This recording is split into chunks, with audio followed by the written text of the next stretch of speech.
Morning dear student. Once again I welcome you all in CP online classes.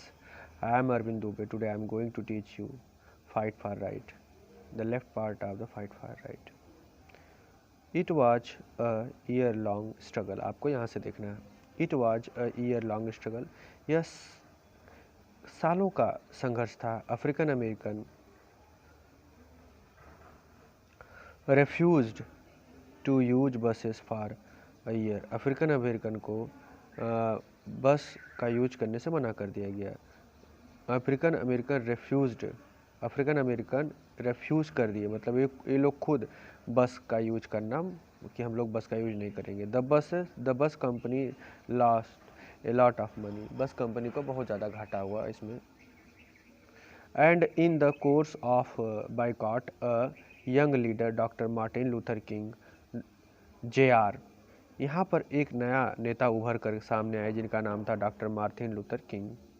Join the boycott and encouraged it. उन्होंने भी boycott को join किया और इसको encourage किया कि हाँ ऐसा होना चाहिए.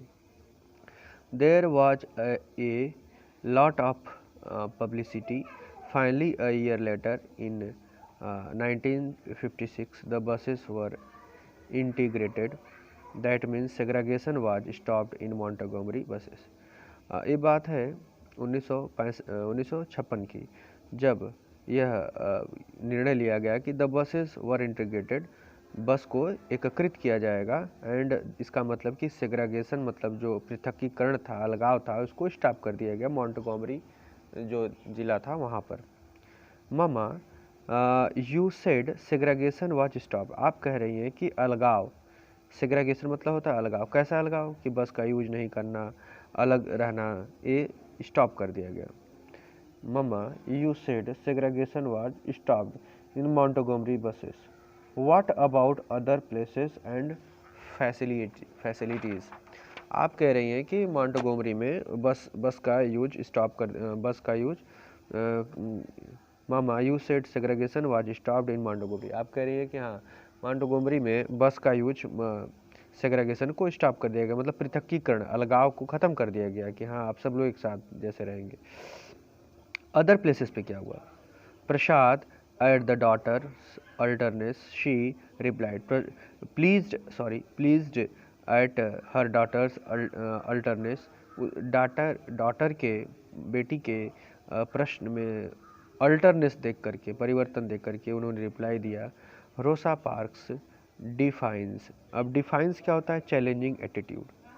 ये सब जो हुआ रोसा पार्क के चैलेंजिंग एटीट्यूड की वजह से हुआ. Started an African American civil rights movement which led to passing an act 1964. जो अफ्रीकन अमेरिकन की लड़ाई लड़ने के लिए रोसा पार्क ने एक शुरू किया था, जो 1964 में शुरू हुआ. She replied Rosa Park defiance started an African American civil rights.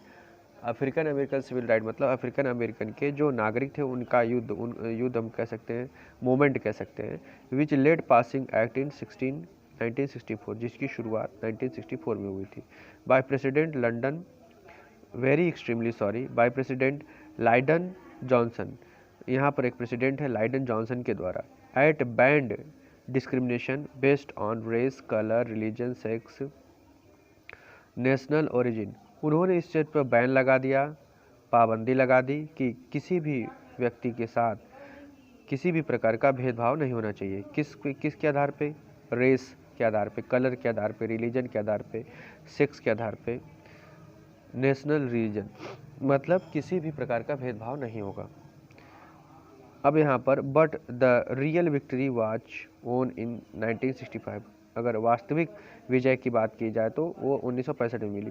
When the African American were given equal voting rights as the whites. जब अफ्रीकन अमेरिकन को भी वोट देने का अधिकार मिला जितना कि वाइट को था, गोरे लोगों को था. Inspired Saina said. इन बातों से इंस्पायर होकर साइना कहती है, it was really brave of Rosa Park to stand up. यह रोजा पार्क जो इसके लिए स्टैंड अप ली, जो कदम आगे बढ़ाई, यह बहुत बहादुरी का काम था. But Saina there was 1,000 of people who were part of the African American civil rights movement. हाँ, यह बात तो है, लेकिन वहाँ पर हजारों लोग ऐसे थे रोज़ा पार्क के अलावा जो अफ्रीकन अमेरिकन सिविल राइट्स के भागीदार थे। It took them almost a decades to win equal rights. लगभग एक दशक का मतलब 10 साल लग गया इस अधिकार को प्राप्त करने में। People boycotted lunch bars, even churches and remember segregation had to be fought against even the school. सभी लोग बार को, चर्च को, हर जगह जो छोटी छोटी जगह थी उससे अलग हो गए, और इस प्रकार स्कूल में भी ये चीज़ों को देखने को मिला है। वो लोग स्कूल में भी इस लड़ाई के खिलाफ अपनी बात रखें। I had forgotten about the school what happened there. मैं तो स्कूल की बात ही भूल गई थी कि स्कूल में क्या होता था। The struggle to study at the same school as the white is truly inspiring because it involve teenager. ये जो संघर्ष था गोरे लोगों के खिलाफ, अब उनके साथ वाइट लोगों के साथ पढ़ना यह ट्रूली इंस्पायरिंग था बिकॉज क्योंकि वहाँ टीनेजर उनके साथ पढ़ सकते थे।